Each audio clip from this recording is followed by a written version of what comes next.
ఈరోజు బాబు జగజీవన్ రామ్ గారి జయంతి సందర్భంగా మనమందరం కలుసుకోవడం గర్వకారణం.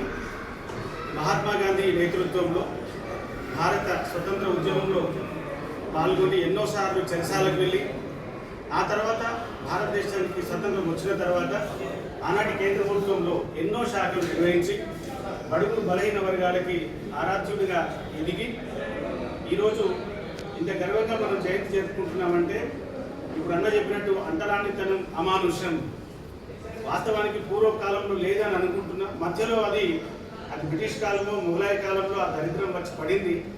దాన్ని తొలగించడానికి జగజీవన్ రామ్ గారు, డాక్టర్ బిఆర్ అంబేద్కర్ గారు, ఇంకా చాలా గొప్ప గొప్ప వాళ్ళు పెద్ద పెద్ద వాళ్ళందరూ ప్రయత్నం చేసి ప్రస్తుతానికి మనం అందరం కలిసి మెలిసి సుఖ సంతోషాల సౌభాగ్యాలతో ఉండడానికి కారణం ఇట్లాంటి మహానుభావులు. భగవంతుడు అప్పుడప్పుడు ఇట్లాంటి కారణ జన్ముని భూమిని పంపుతాడు. అదంతా ఆయన యొక్క లీలా మానుష స్వరూపమును భావిస్తూ, ఆయన భగత్ స్వరూపుగా భావిస్తూ ఆయనకి హృదయపూర్వకంగా ఆయన జయంతి సందర్భంగా మాకింత స్వేచ్ఛ స్వతంత్రాన్ని ఇచ్చినందుకు ధన్యవాదాలు, కృతజ్ఞతలు తెలియజేస్తున్నాను. బాబు జగజీవన్ రామ్ గారికి జై.